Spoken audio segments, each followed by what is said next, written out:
कहा अल्लाह के नबी मैं आपको कुरान कैसे पढ़ के सुनाऊं? व अलैका उनजिल, ये कुरान तो आप ही के ऊपर उतरा है।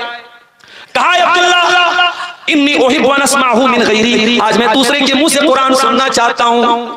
ओ मुसलमानों, तुम्हारे नबी तो कुरान उनके ऊपर उतरा था, वो तो साहिब कुरान थे, वो तो कुरान को हमेशा पढ़ते रहते थे, पढ़ाते रहते थे। वो नबी कुरान को सुनने की ख्वाहिश जाहिर कर रहे हैं। ऐ नौजवान, जा करके अपने यूट्यूब की हिस्ट्री जा करके चेक कर लेना, अपने फेसबुक के वीडियोस की हिस्ट्री जा करके चेक कर लेना, तूने कितनी मर्तबा कुरान को सुना है। जाओ, कोई तकलीफ सुनने की जरूरत नहीं, अपने गरेबानों में झांक लो, अपने यूट्यूब की हिस्ट्री जाके देख लो, तुमने पिछले 24 घंटे में कितनी बार अल्लाह का कुरान सुना। हमें कुरान सुनने की फुर्सत कहां है? हमें बॉलीवुड के गाने, फिल्मी गाने, म्यूजिक, इन सब चीजों में मजा आता है, हमें कुरान सुनने में लज्जत नहीं आती। नबी अकरम अब्दुल्ला बिन मसूद से कह रहे हैं, अब्दुल्ला मुझे कुरान सुनाओ, मैं सुनना चाहता हूं दूसरे के। अब्दुल्ला बिन मसूद कहते हैं फक़रातु अलैहि सूरतन निसा, मैंने अल्लाह के नबी के सामने सूरह निसा पढ़ना शुरू किया। मैं पढ़ता चला गया, अल्लाह के नबी सुनते चले गए। जब पढ़ते पढ़ते मैं सूरह निसा की आयत नंबर 41 पर पहुंचा, आयत नंबर 41 पर पहुंचा, जिसमें अल्लाह ने फरमाया फकैफ़ इज़ा जिना मिन कुल्लि उम्मतिन बिशहीद व जिना बिका अला हाउलाई शहीदा। ऐ मेरे नबी, उस वक्त आपका क्या हाल होगा जब हम हर उम्मत में से एक गवाह लाएंगे, हर उम्मत में से उसके रसूल को गवाह बनाएंगे, और ऐ नबी हम आपको तमाम के तमाम नबियों के ऊपर और तमाम की तमाम उम्मतों के ऊपर हम आपको गवाह बनाएंगे। अब्दुल्ला बिन मसूद कहते हैं जब मैं इस आयत के ऊपर पहुंचा, मुझसे प्यारे रसूल ने फरमाया ऐ अब्दुल्ला हस्बुक अल-आन, अब बस कर दे, अब रुक जा, अब तिलावत रोक दे। कहते मैंने नजरें उठा के देखा, फैज़ा अयनाहु तज़रीफान, जनाब मोहम्मद रसूलुल्लाह की आंखों से आंसू बह रहे थे, अल्लाह के नबी रो रहे थे। वो जो क़यामत के दिन आपके कंधे पर जो जिम्मेदारी डाली जाएगी, उस जिम्मेदारी का एहसास आपको था, इसलिए उस जिम्मेदारी को महसूस करके आप रो रहे थे। नबी तो जिम्मेदारी को महसूस करके रो रहे हैं, हमें और आपको अपनी जिम्मेदारी का एहसास है। मेरे भाइयों, हमें से हर शख्स किसी न किसी चीज का जिम्मेदार है। बड़ा भाई छोटे भाई का जिम्मेदार है, बाप अपने औलाद का जिम्मेदार है, माँ अपने घर की बच्चियों की जिम्मेदार है, घर का मालिक घर के लोगों का जिम्मेदार है। हमें अपनी जिम्मेदारियों का एहसास है। अल्लाह के प्यारे नबी फरमाते हैं मा मिन अब्दिन यस्तरईहि अल्लाहु रईयतन, जिस बंदे के ऊपर अल्लाह ताला कोई जिम्मेदारी डालता है, सुम्मा यमूतु यौम यमूतु, फिर वो इंसान मर जाता है, वहुवा गाशिन लिरईयतिही, और अपनी जिम्मेदारी को वो सही तरीके से अदा नहीं करता है, अपनी जिम्मेदारी के साथ वो फ्रॉड करता है, अपनी जिम्मेदारी के साथ वो धोखा करता है, इल्ला हर्रमल्लाहु अलैहिल जन्नह, ऐसे इंसान के ऊपर अल्लाह ताला जन्नत को हराम कर देता है। ओ लोगों, तुमने बाप बन गए, अगर बाप होने का तुमने हक अदा न किया, अपने बच्चों से तुमने सवालात न किए, अपने बच्चों की तुमने दीनी तरबियत न की, ओ मेरी प्यारी माओ, अगर आपने अपनी जवान बेटियों को पर्दे के बारे में नहीं रोका, उनको गलत कामों से नहीं रोका, उनकी बेहयाई पर उनको नहीं टोका, तो कान खोल करके सुन लो, ये जिम्मेदारी आपके सर पर बहुत बड़ी मुसीबत बनने वाली है। नबी अकरम फरमाते हैं जिसको अल्लाह ताला कोई जिम्मेदारी दे दे और वो अपनी जिम्मेदारी को अदा न करे, तो वो इंसान जन्नत उसके ऊपर हराम हो जाएगा। मैं कभी कभी बोलता हूं हमारी नौजवान लड़कियां ऐसे ही तो बेपर्दा नहीं, कहीं ना कहीं तो हमारी रस्सी ढीली पड़ी, कहीं ना कहीं तो हमने छूट दे के रखी है। वरना आज भी क्या मजाल है, अगर माँ बाहया हो, माँ बाप दामन हो, बाप नेक हो, बेटी क्या मजाल है कि वो बेहयाई।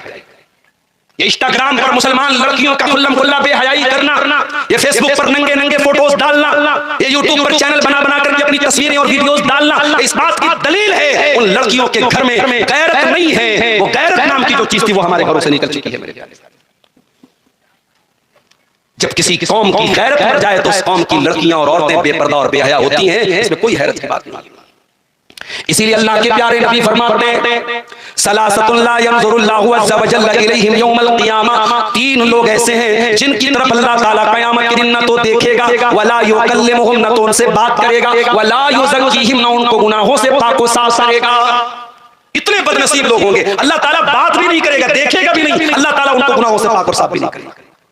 नंबर एक अल-आक़ु लिवालिदैहि, अपने माँ बाप को सताने वाला, अपने माँ बाप की आंखों में आंसू लाने वाला, अपने माँ बाप से रिश्ता तोड़ने वाला, अपने माँ बाप को दुख देने वाला, वल मरातुल मुतरज्जिला, और नंबर दो वो औरत जो मर्दों की कॉपी करने वाली, जो मर्दों की चाल ढाल अपनाने वाली, मर्दों के जैसा कपड़ा पहनने वाली, मर्दों के जैसा बाल रखने वाली हो। नंबर तीन वद्दयूस, और वो बेगैरत इंसान, वो दयूस इंसान जिसके घर में बेहयाई का काम होता हो और उसको कोई फर्क न पड़ता हो। कभी आपने गौर किया ईसा अलैहिस्सलाम पैदा हुए बगैर बाप के, माँ का नाम मरियम, बाप कोई नहीं, अल्लाह ने बगैर बाप के पैदा किया। और मरियम कौन? इमरान की बेटी मरियम। जब मरियम की मां प्रेग्नेंट थी, उन्होंने कहा था कि अल्लाह मैं मन्नत मानती हूं, मैं नज़र मानती हूं, मेरे पेट में जो बच्चा है मैं तेरी राह में वक्फ कर दूंगा। मेरी प्यारी मां और बहनों, अपने बच्चों को डॉक्टर बनाने का सपना तो बहुत औरतों ने सजोया होगा, अपने बच्चों को इंजीनियर बनाने का सपना तो बहुत माओं ने देखा होगा, अपने बच्चे को बड़ा बिजनेसमैन बनाने का सपना तो बहुत माओं ने देखा होगा। मगर मरियम की मां अभी बच्चा पेट में है, क्या तमन्ना करती है? रब्बे इन्नी नज़रतु लका मा फी बत्नी मुहर्ररा, ऐ अल्लाह मैं नजर मानती हूं कि मेरे पेट में जो बच्चा है तेरी राह में मैं वक्फ कर दूंगी, तेरे दीन में मैं लगा दूंगी। काश ऐसी माएं आ जाएं, नस्लें बदल जाएगी मेरे प्यारे। आज वो माएं नहीं है समाज जो अपने बच्चों को दीन के लिए कुर्बान करना चाहे, जो अपने बच्चों को अल्लाह की राह में कुर्बान करना चाहे। जब बेटी पैदा हो गई, अल्लाह मुझे, मैं तो बेटा मांग रही थी, मुझको बेटी पैदा हो गई। अल्लाह ने फरमाया ऐ मरियम की मां, अगर बेटा हो भी जाता तो इस बेटी के जैसा न होता, तेरी बेटी का मकाम बहुत ऊंचा होने वाला है। ऐ मरियम की मां, हम तेरी बेटी को बहुत ऊंचा मकाम देने वाले हैं, बहुत ऊंचा दर्जा देने वाले हैं। ये वो मरियम है, छोटी सी थी, इनकी परवरिश इनके खालू किया करते थे। और खालू कहाँ रहते थे? मेहराब में रहते थे, मस्जिद में रहते थे। ओ लोगों, ज़करिया अलैहिस्सलाम, कुरान में जहां भी ज़करिया अलैहिस्सलाम का नाम आया है कभी गौर करना, ज़करिया के नाम के साथ मस्जिद जरूर आया है, मेहराब जरूर आया है। इतने अल्लाह वाले देखने दीनदार थे कि कुरान जब भी ज़करिया का नाम लेता है तो साथ में मेहराब का जिक्र करता है। गोया ज़करिया मस्जिद के साथ इतना उनका ताल्लुक था, इतना मजबूत रिश्ता था कि अल्लाह ताला ने उनके नाम के साथ मस्जिद को जोड़ दिया। ओ लोगों, ज़करिया हमारी तरह एक महीने के नमाजी नहीं थे, रमजानी मुसलमान नहीं थे, रब्बानी मुसलमान थे। हम तो एक महीने के लिए मस्जिद से जुड़े और रमजान खत्म, नमाज खत्म, रमजान खत्म, मस्जिद से हमारा ताल्लुक खत्म। ज़करिया अलैहिस्सलाम मस्जिद में रहते थे, मेहराब में रहते थे। छोटी सी बच्ची थी मरियम, मरियम को पालते हैं, मरियम की परवरिश करते हैं। कुल्लमा दखला अलैहा ज़करिया अल मिहराब वजदा इंदहा रिज़्क़ा। जब ज़करिया बाहर से आते हैं, क्या देखते हैं कि मरियम के पास बगैर मौसम का फल रखा हुआ है। आम का मौसम नहीं आम रखा हुआ है, अमरूद का मौसम नहीं अमरूद रखा है, सेब का मौसम नहीं सेब रखा है। क़ाला या मरियम अन्ना लकी हाज़ा, पूछा है मरियम ये फल तेरे पास कहां से आया? ओ लोगों, काश ये सवाल आपने अपनी जवान बेटी से भी पूछा होता। बेटी तेरे पास ये आईफोन कहां से आया? मैंने तो नहीं दिलाया। बेटी तेरे पास ये कीमती बैग कहां से आया? मैंने तो नहीं दिलाया। बेटी तेरे पास इतने पैसे कहां से आए? मैंने तो नहीं दिलाए। तेरे मोबाइल में रिचार्ज तो मैंने नहीं कराया, तूने कहां से कराया? काश हम भी मरियम की तरह तरबियत करने वाले बनते। मरियम सवाल करते हैं अपनी भांजी से, अपनी साली की बेटी से, ऐ मरियम ये फल तेरे पास कहां से आया? क़ालत हुवा मिन इंदिल्लाह, मरियम कहती है अल्लाह की तरफ से आया, अल्लाह की तरफ से आया। अहले हदीसों के बारे में लोग कहते हैं साहब ये करामत को नहीं मानते। आओ जरा करामत हम तुम्हें दिखाते, कुरान से करामत दिखाते। हम करामतों को मानते हैं, किस्सों कहानियों को नहीं मानते। उल्टी सीधी जो मन में आए किताबों में लिख दो और कहो कि साहब ये बुजुर्गों की करामत है। हम ऐसी करामतों को नहीं मानते, जो ऑथेंटिक सोर्स से साबित है। मरियम की करामत कुरान से साबित है, मानते हैं। बेमौसम का फल आ रहा है मरियम के पास। जब ज़करिया अलैहिस्सलाम ने देखा बेमौसम का फल इसके पास आ रहा है, ज़करिया के दिल में ख्याल आया, हुनालिका दआ ज़करिया रब्बहू क़ाला, हज़रत ज़करिया अलैहिस्सलाम अल्लाह की बारगाह में हाथ उठाते दुआ करते हैं, ऐ अल्लाह रब्बी हबली मिन लदुनका ज़ुर्रियतन तय्यबा इन्नका समीउद दुआ। ज़करिया अलैहिस्सलाम दुआ करते हैं अल्लाह तू मुझको भी नेक बेटा दे दे, मुझको भी पाकीज़ा औलाद दे दे। ऐ अल्लाह अगर तू मरियम को बेमौसम का फल दे सकता है तो मुझको तू बगैर वक्त के बुढ़ापे में तू मुझको औलाद क्यों नहीं दे सकता? ये मरियम है। जब मरियम के पास फरिश्ता आता है और आकर के कहता है कि ऐ मरियम तुझे बेटा होने वाला है, मरियम तो परेशान हो जाती है, मुझे बेटा होगा? कहा कि हाँ तुम्हें होगा। कहा अरे मेरी तो शादी नहीं हुई, मुझे किसी ने टच नहीं किया, मुझे कहां से बेटा होगा? कहा कि अल्लाह का हुक्म है तुझे बेटा होगा। जब मरियम अलैहिस्सलाम जब उनको हमल का टाइम आया, बच्चे की पैदाइश का टाइम आया, फअजाअहल मखाज़ु इला जिज़इन नखलति क़ालत या लैतनी मितु क़ब्ल हाज़ा व कुन्तु नसियम मनसिया। कुरान कहता है कि जो लेबर पेन था, जो गर्भ जो बच्चे की पैदाइश के टाइम का जो दर्द होता है, उस दर्द ने बेचैन कर दिया। और मरियम एक खजूर के पेड़ के पास पहुंचती हैं और कहती हैं या लैतनी मितु क़ब्ल हाज़ा, काश की आज के पहले मैं मर गई होती, व कुन्तु नसियम मनसिया, मेरा नाम कोई जानने वाला न होता। वो लोगों, एक पाक दामन औरत के लिए बहुत बड़ा धब्बा है, उसके किरदार पे कोई धब्बा लगा दे, उसके कैरेक्टर पर कोई धब्बा लगा दे, उसके ऊपर कोई झूठा इल्जाम लगा दे, इससे बढ़ के एक पाक दामन औरत के लिए कोई इल्जाम नहीं हो सकता। कहा कि अल्लाह काश मैं मर गई होती, मेरा नाम कोई जानने वाला न होता। बच्चा पैदा हुआ, ईसा अलैहिस्सलाम दुनिया में आए, जरा गौर से सुनना कि दुआ वालों, हजरत मरियम बच्चे को गोद में लेके आती हैं, अपनी कौम के पास पहुंचती हैं। कौम के लोग सवाल करते हैं, या मरियम अन्ना लकी हाजा, ए मरियम। कौम के लोग कहते हैं, या मरियम लक़द जीति शैअन फरिया, ए मरियम तूने बहुत गलत काम किया है। या उख्ता हारून मा काना अबूकी इम्रा सौइन व मा कानत उम्मुकी बग़िया, ए हारून की बहन। मरियम के कोई भाई थे जिनका नाम हारून था। कहा कि ए हारून की बहन, तेरा बाप भी नेक इंसान था, तेरी माँ भी बदचलन नहीं थी, तूने ये गंदा काम कैसे कर दिया। उलमा ने लिखा इस आयत की तफसीर में, मरियम का भाई भी नेक, मरियम का बाप भी नेक, मरियम की माँ भी नेक। मरियम बच्चा लेकर के आई तो कौम के लोग कहते हैं, बच्चा कहाँ से आया, पता ये चला अगर किसी लड़की का भाई नेक हो, लड़की का बाप नेक हो, लड़की की माँ नेक हो, अगर ये तीन रिश्ते अच्छे हो तो लड़की का भटकना और लड़की के कदम का बहकना बहुत मुश्किल है। लड़की तभी बहकती है, लड़की के कदम तभी भटकते हैं जब इन तीन रिश्तों में से कोई एक रिश्ता गड़बड़ हो। अगर लड़की की माँ सही है, लड़की का बाप सही है और लड़की का भाई सही है, ऐसी लड़कियों के भटकने और बिगड़ने के चांसेस बहुत कम होते हैं। मेरे अजीजों, समाज आज कहां जा रहा है, जरा इस पर गौर करो। मैंने जो आयत करीमा आपके सामने पढ़ी थी, कुरान के दूसरे पारे की आयत, उस आयत में अल्लाह ताला ने हमें हुक्म भी दिया है और सच पूछो तो हमसे अल्लाह ने सवाल भी किया है। या अय्युहल्लज़ीना आमनू उदखुलू फिस्सिल्मि काफ़ा, ऐ ईमान वालों इस्लाम में पूरे के पूरे दाखिल हो जाओ, पूरे के पूरे मुसलमान बनो। वला तत्तबिऊ खुतुवातिश शैतान, शैतान के रास्ते पर न चलो, इन्नहु लकुम अदुव्वुम मुबीन, शैतान तुम्हारा खुला हुआ दुश्मन है। अल्लाह ये क्यों कह रहा है इस्लाम में पूरे के पूरे दाखिल हो जाओ? ये कह करके अल्लाह ताला हमसे और आपसे सवाल कर रहा है कि ऐ मेरे बंदो, जरा अपने गरेबानों में झांको और बताओ कि क्या तुम पूरे के पूरे मुसलमान हो? ओके दुआ वालों, मस्जिद में जाते हो तो पूरी कोशिश होती है कि नमाज रसूल के तरीके पर पढ़ी जाए। मौलवी साहब, नबी अकरम जब नमाज पढ़ते थे कहाँ हाथ बांधते थे, पूछते हो मसला। नबी अकरम जब रुकू करते थे कैसे रुकू करते थे, सजदा करते थे तो जमीन पर कैसे कैसे हाथ रखते थे, माथा रखते थे। एक एक तरीका तुम नमाज का पूछते हो और नमाज पढ़ने के बाद जब तुम मस्जिद के बाहर आते हो, ऐ मुसलमान जब तू शादी करता है वहां तू दीन को भूल जाता है। ऐ मुसलमान जब तू कारोबार करता है वहां तू क्यों दीन को भूल जाता है। ऐ मुसलमान तेरे अखलाक में दीनदारी कहाँ है, तेरे मामलात में दीनदारी कहाँ है, तेरे कारोबार में दीनदारी कहाँ है, तेरे बच्चों की तरबियत में दीनदारी कहाँ है, तेरी औरत के अखलाक में दीनदारी कहाँ है। ऐ मुसलमान सारी दीनदारी तेरी मस्जिद के अंदर क्यों है? उदखुलू फिस्सिल्मि काफ़ा, इस्लाम में पूरे के पूरे दाखिल हो जाओ। कल एक बनारस में निकाह पढ़ाने में गया, अब निकाह बड़े लोग के साथ, मुझसे कहा मौलवी साहब आइए निकाह पढ़ा दीजिए। उधर लड़कियां औरतें बैठी हैं, बीच में पर्दा लगा है, इधर मर्द हजरात लड़का भी बैठा है।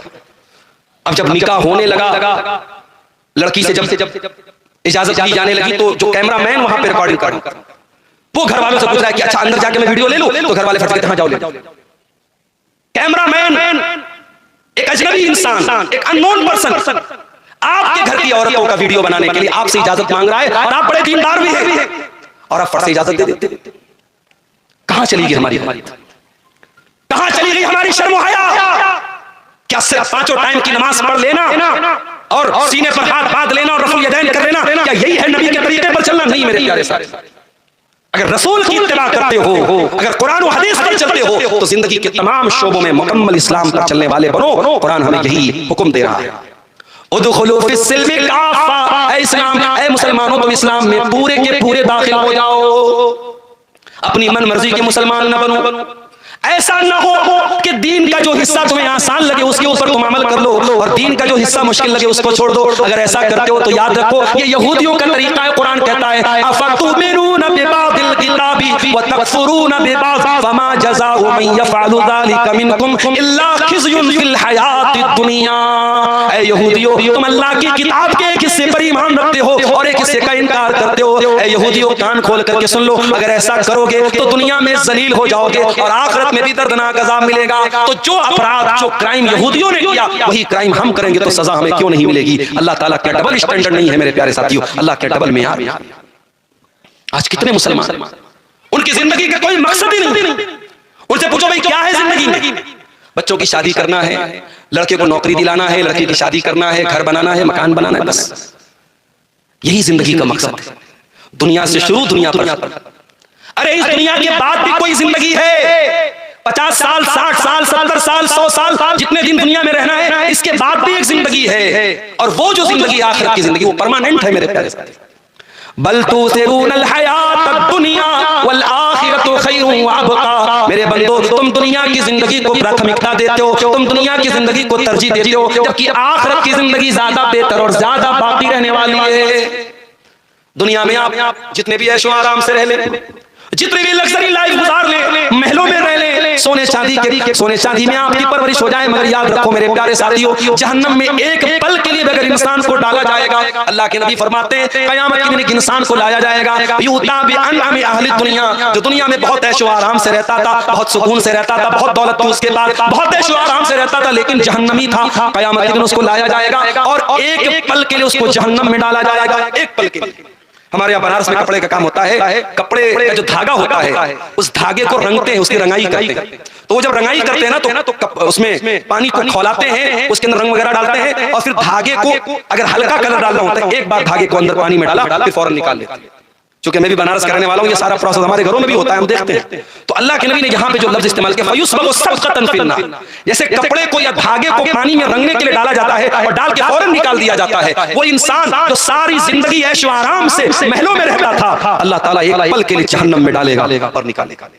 और अल्लाह पूछेगा हल राइता खैरन कत्तु हल मर्रा बिका नईमुन कत्तु, ऐ मेरे बंदे क्या तूने कभी कोई ऐशो आराम देखा, क्या तूने कभी कोई नेमत देखी, ऐ मेरे बंदे क्या तेरी जिंदगी में कभी कोई सुख आया। वो सारी जिंदगी ऐशो आराम से रहता था, सिर्फ एक पल के लिए जहन्नम में जाने के बाद कहेगा मा राइतु खैरन कत्तु, ऐ अल्लाह मैंने कभी कोई भलाई नहीं देखी, मैंने कभी कोई सुख नहीं देखा, सारी जिंदगी में परेशान रहा, मैं दुखों में रहा, मैं तकलीफों में रहा, ऐ अल्लाह मैंने कभी कोई सुख नहीं देखा। ये है दुनिया और आखिरत का कंपैरिजन। जिस दुनिया में हम मरते हैं, बड़े बड़े शहरों में आप जमीन खरीदने चले जाएं, करोड़ों में बात होती है। मुंबई जैसे इलाके में मैं गया, लोगों ने बताया कि छोटे छोटे कमरे जिसको आप खोली बोलते हैं, करोड़ों की बिकती है। जो पॉश एरिया है, जो बड़े एरिया, आप यकीन करें जितना बड़ा आपका बाथरूम होता है उतने बड़े में पूरी फैमिली रहती है वहां मुंबई के बाजिला, और उस खोली की कीमत करोड़ों में होती है। अल्लाह के नबी फरमाते हैं कि जन्नत में एक कोड़ा रखने के लिए, कोड़ा कितना बड़ा होता है, एक हाथ का होता होगा, चलो 2 स्क्वायर फीट का मान, जन्नत में 2 स्क्वायर फीट की जगह अल्लाह के नबी फरमाते हैं दुनिया की तमाम नेमतों से बेहतर है। दुनिया की लड़कियों की तरफ भागने वालों और दुनिया की औरतों के लिए अपने बाप को, अपनी माँ को, अपने समाज को, सबको जलील करने वाले मेरे नौजवानों, काश तुम्हारे अंदर जन्नत की हूरों की तलब भी तुम्हारे अंदर। आज तो बॉलीवुड की फिल्मों में मजाक बना के रख दिया गया, 72 हूरें, मजाक बना के रख दिया गया कि साहब इनको हूरें मिलेंगी। दुनिया मजाक बनाती है तो बनाए, जो इंसान मर्द है और जिसके अंदर मर्दानगी है, अल्लाह ताला ने मर्द के अंदर ये जज्बा रखा है कि उसको औरत की तलब और जरूरत है। और जन्नत एक ऐसी जगह है जहां इंसान की हर जायज ख्वाहिश पूरी होगी। तो जब इंसान के अंदर औरत की तलब है, मर्द के अंदर, तो अल्लाह ताला ने उसकी तलब को भी वहां पे पूरा रखने का इंतजाम किया है जन्नत की हूरों की।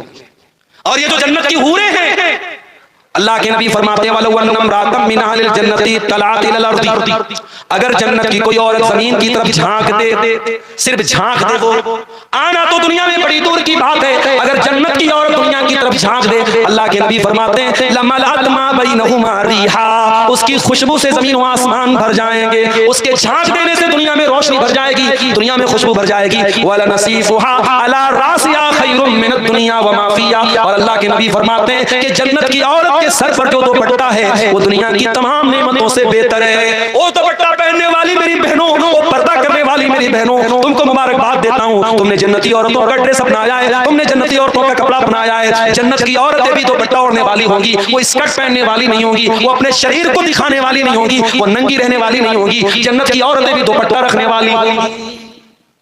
हमारे अंदर जन्नत की तलब क्यों नहीं है मेरे प्यारे साथी? उस जन्नत की तलब पैदा करो अपने अंदर, और जहन्नम के अजाब से अल्लाह की पनाह तलब करो। ये मत समझो कि साहब हम तो अहले हदीस हैं, हम शिरक नहीं करते, हम मज़ार पे नहीं जाते, कब्र पे नहीं जाते, हम तो बहुत बड़े 30 मार्का हो गए, हमारी तो जन्नत पक्की होगी। खबरदार, अपनी नेकी पर, अपने तौहीद पर गुरूर मत करो। अगर जहन्नम में एक पल के लिए भी डाला जाएगा तो हम जहन्नम का अजाब बर्दाश्त नहीं कर पाएंगे। इसीलिए अल्लाह के नबी फरमाते हैं तकुन्नारा वलो बिशिक्की तमरा, जहन्नम की आग से बचो, अगरचे अल्लाह की राह में खजूर का टुकड़ा ही देकर के बच सकते हो तो बचो। कुरान कहता है अल्लाह के नेक बंदे वल्लज़ीना यबीतूना लिरब्बिहिम सुज्जदन व क़ियामा, अल्लाह के नेक बंदे रात रात भर सजदा करते हैं, क़ियाम करते हैं, रात रात भर तहज्जुद की नमाज पढ़ते हैं, रात रात भर अल्लाह को राज़ी करते हैं। उसके बावजूद भी अपने आप को जन्नती नहीं समझते। वल्लज़ीना यक़ूलूना रब्बना स्रिफ़ अन्ना अज़ाब जहन्नम, रात रात भर तहज्जुद पढ़ने के बाद भी वो दुआएं करते हैं, ऐ हमारे परवरदिगार तू हमको जहन्नम के अज़ाब से बचा ले, इन्ना अज़ाबहा काना गरामा, जहन्नम का अज़ाब बड़ा दर्दनाक है। अपनी नेकी पर गुरूर मत करो मेरे प्यारे साथी, हमेशा जहन्नम से बचने की दुआएं किया करो। अपनी जिंदगी के मकसद को पहचानो, हम इस दुनिया में क्यों पैदा किया। वमा खलक़तुल जिन्ना वल इंसा इल्ला लियअबुदून, मेरे बंदो मैंने जिन्नात को और इंसानों को अपनी इबादत के लिए पैदा किया है। हम इस दुनिया में पैदा किए गए अल्लाह की इबादत करने के लिए। अल्लज़ी खलक़ल मौता वल हयाता लियब्लुवकुम अय्युकुम अहसनु अमला, अल्लाह ने हमको क्यों पैदा किया, अल्लाह ने जिंदगी को क्यों बनाया, अल्लाह ने मौत को क्यों बनाया। फरमाया हम तुम्हारा इम्तिहान लेना चाहते हैं कि तुम में कौन अच्छा अमल करता है, कौन अल्लाह को राजी करने वाला अमल करता है। इम्तिहान देने आए हैं दुनिया में, और जो इम्तिहान देने आता है उसको फिक्र रहती है कि मैं पास कैसे हो जाऊं, उसको फिक्र रहती है कि मैं पास कैसे हो जाऊं। बहुत कामचोर किस्म का स्टूडेंट और तालिब इल्म है, इम्तिहान जब करीब आता है तो वह तैयारी करता है। मेरे प्यारे साथियों, आज मौत को अपनी आंखों से हम देख रहे हैं। अभी यूपी का एक वीडियो मैंने देखा कि एक नौजवान 40 साल के करीब का इंसान अपना बर्थडे मना रहा है, बीवी के साथ केक काट रहा है,